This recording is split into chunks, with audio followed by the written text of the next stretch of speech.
Hello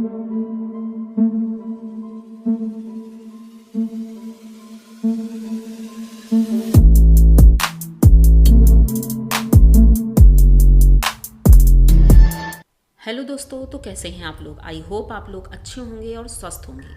uncanny stories dark में आप सभी का स्वागत है।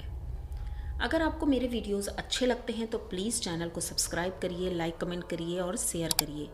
आज की कहानी बहुत ही ज़्यादा डरावनी है। एक ऐसे गांव की कहानी है जहां पर भूत प्रेत आत्माएं ऐसे टहलते हैं जैसे इंसान टहलते हैं।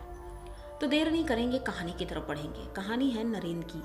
नरेन दिल्ली में जॉब करता है और पूरी फैमिली के साथ वहीं रहता है। गांव में उनके चाचा चाची और उनके बच्चे हैं।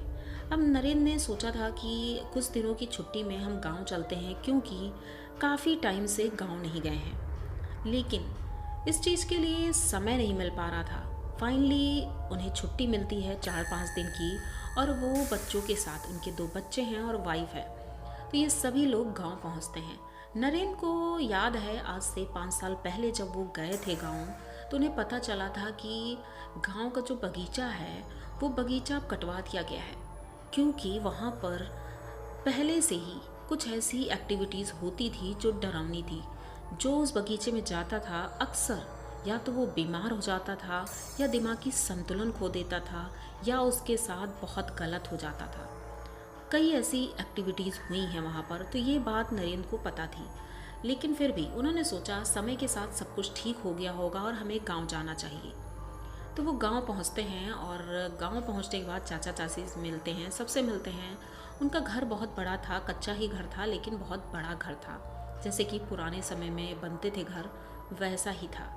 तो ये जाते हैं, इनकी वाइफ और बच्चे सब चाचा चाची के बच्चों के साथ घुल मिल गए, और सभी लोग बहुत खुश थे क्योंकि शाम का वक्त था। सभी लोग मिलकर खाना खाते हैं और बस सोने की तैयारी कर रहे थे। तभी नरेंद्र की वाइफ कहती है कि ऊपर वाला रूम खाली है, तो ऊपर वाले रूम को देख कर आते हैं, क्योंकि वहाँ पर थोड़ा बहुत सामान है। छत तो पक्की थी, क्योंकि घर बहुत पुराना था तो उसकी मरम्मत हुई थी, इसलिए छत पक्की कर दी गई थी, लेकिन फर्श कच्ची थी। तो इस वजह से ऊपर एक छोटा सा कमरा बना था जो स्टोर रूम था, जिसमें इनका पुराना सामान रखा हुआ था। तो नरेंद्र की पत्नी ज्योति ये कहती है चलो चलते हैं और देख कर आते हैं।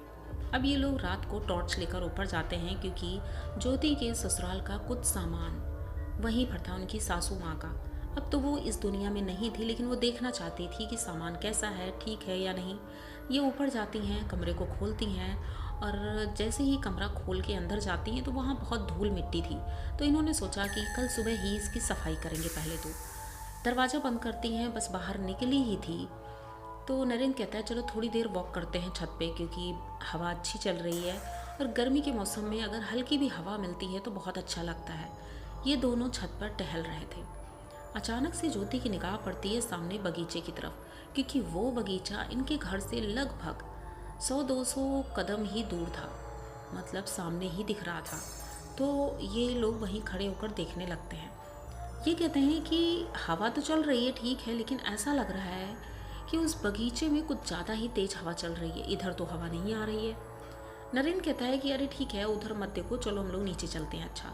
ज्योति कहती है क्यों, क्या हुआ? क्योंकि ज्योति को कोई बात नहीं पता थी, नरेंद्र को सब कुछ पता था। तो नरेंद्र उसका हाथ पकड़ता है और ज्योति को लेकर नीचे आता है।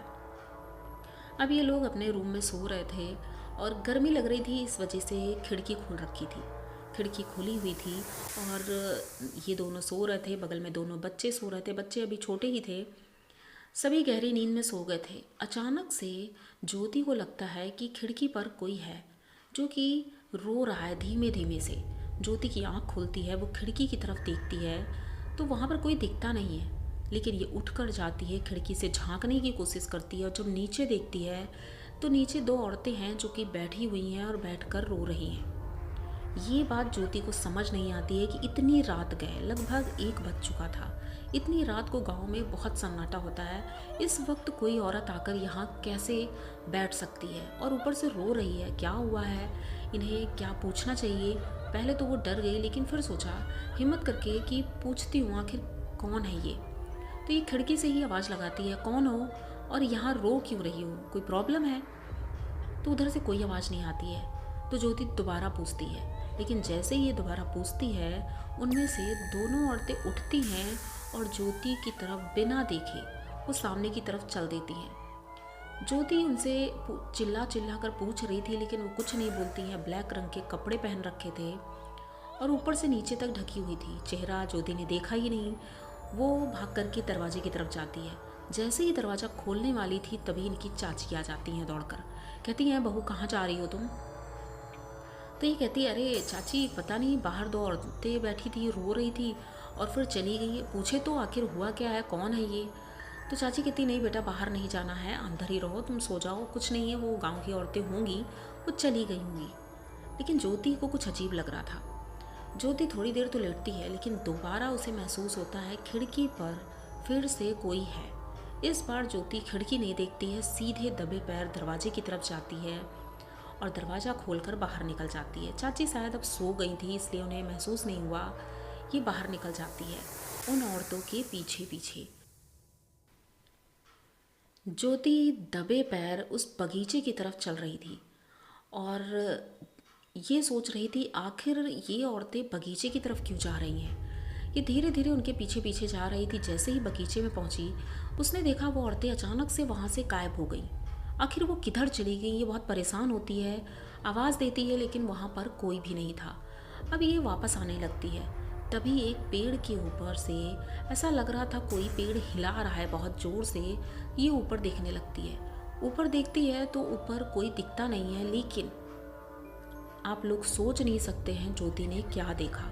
ज्योति ने देखा किसी के पैर हैं जो इतने लंबे हैं कि इतने ऊंचे पेड़ से नीचे तक लटक रहे हैं। ये चीज़ देख करके वो बहुत ज़्यादा डर जाती। किसी का चेहरा नहीं दिखा था उसे, लेकिन ये पैर दिखे थे।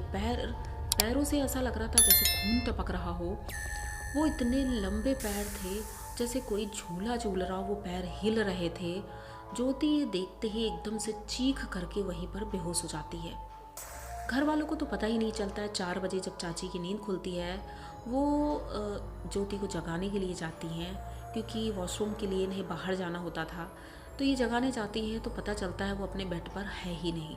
अब नरेंद्र भी उठता है, वो ढूंढने लगता है, लेकिन पूरे घर में ढूंढने के बाद भी जब ज्योति नहीं मिलती है तो नरेंद्र को कुछ शक होता है और उनकी चाची जी को भी, क्योंकि रात में चाची जी ने उन्हें रोका भी था एक बार दरवाज़ा खोलने से। तो उन्हें लगा कि दरवाज़ा तो सुबह खुला मिला है, यानी कि ज्योति घर से बाहर गई है। अब ये घर से बाहर जाते हैं, क्योंकि ज्योति के चाचा जी, मतलब नरेंद्र के चाचा जी, वो भी घर में नहीं थे। तो इन्होंने सोचा, पहले तो यही सोचा कि चाचा जी बाहर गए होंगे, लेकिन चाचा जी तो घर के पीछे एक कुआं है, तो वहाँ से पानी लेने गए थे। वो आ जाते हैं तो वो भी कहते हैं कि उन्होंने ज्योति को नहीं देखा। अब ये लोग बहुत परेशान होते हैं और ज्योति को ढूंढने के लिए निकल पड़ते हैं। नरेंद्र और ये चाची जी दोनों लोग उस बगीचे की तरफ चल देती हैं। सुबह हो चुकी थी, सूर्य भगवान निकल आए थे। ये लोग जब बगीचे में पहुंचते हैं तो देखते हैं ज्योति बगीचे में ही पड़ी है और बेहोशी की हालत में है।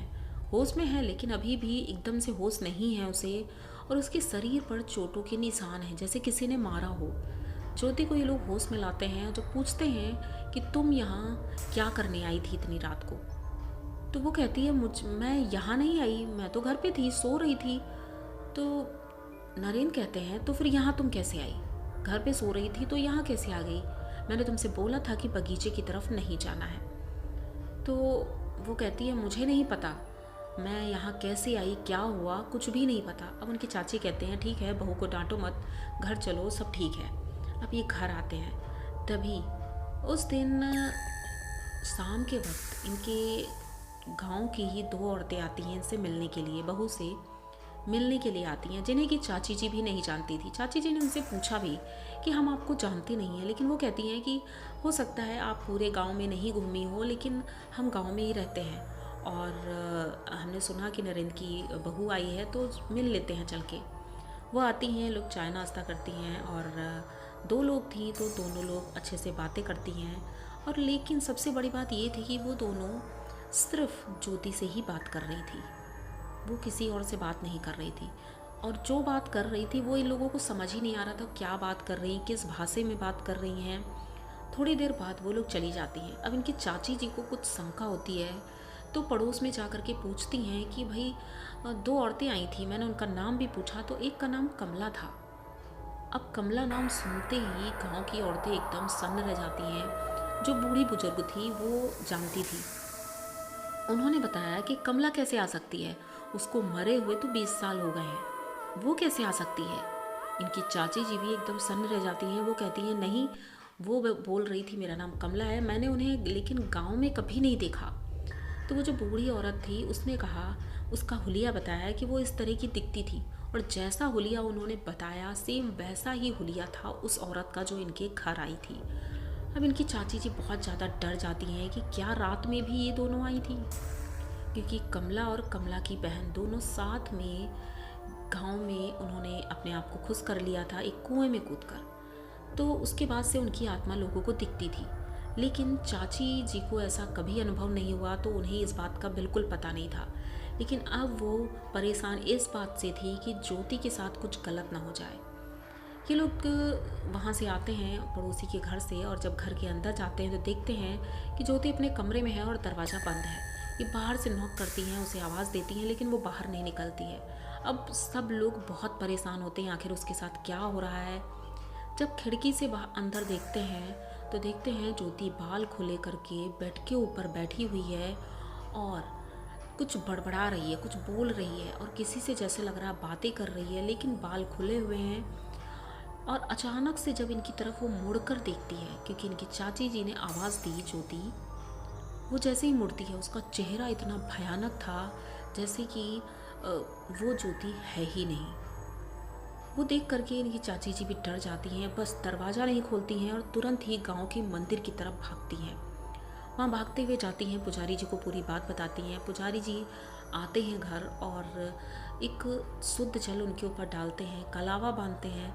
वो इतना चीख रही थी, चिल्ला रही थी और कह रही थी कि मैं इस घर से नहीं जाऊंगी और ये मुझे पसंद है, मैं इसे लेकर जाऊंगी, ये मेरी सहेली है। अब सब लोग इतना परेशान थे। पंडित जी कहते हैं कुछ भी नहीं होगा, ये तो अच्छा है कि तुरंत से पता चल गया है, तो इसे हटाना मुश्किल है, वरना दो औरतें जब इसके शरीर पर कब्जा कर लेती तब इसे हटाना बहुत ही मुश्किल हो जाता। ये बात इनके घर के लोग अच्छी तरह से समझ चुके थे। तो पंडित जी से कहा कि जो भी आप कर सकते हैं आप करिए और मेरी बहू को बचा लीजिए। पंडित जी ऐसे ही करते हैं, बहुत ज़्यादा पूजा करते हैं, हवन यज्ञ करते हैं, और उस हवन की जो आग थी, राख थी, उसका टीका लगाते हैं ज्योति को। उसके बाद उसको एक माला देते हैं पहनने के लिए, जो कि रुद्राक्ष का माला था। माला देते हैं मंत्र पढ़कर, कहते हैं कि ये माला इसे हमेशा के लिए पहनना होगा, क्योंकि अगर इसने उतारा तो इसके ऊपर वो दोनों चुड़ैलें फिर से आ सकती हैं। तो फाइनली उसने जब पहना तो धीरे धीरे वो ठीक होने लगी और 2-4 दिन में थोड़ा नॉर्मल हो गई। एकदम तो ठीक नहीं हुई, लेकिन कहते हैं अमावस्या और पूर्णमासी की रात अक्सर उसकी तबीयत खराब हो जाया करती है। उसे वो दोनों औरतें आज भी दिखती हैं, और बाकी दिनों में तो नॉर्मल रहती है, लेकिन अमावस पूर्णमासी को ये सारी चीज़ें दोबारा से होती हैं। इनके पति बहुत परेशान हैं, बच्चे तो अब बड़े हो चुके हैं, लेकिन आज भी ये सारी चीज़ें देख करके ये लोग डर जाते हैं और ये लोग मानते हैं कि आज भी भूत प्रेत हैं और होते हैं। जो लोग नहीं मानते हैं, क्योंकि उनके साथ ऐसा एक्सपीरियंस नहीं हुआ है, तो वो लोग नहीं मानते हैं।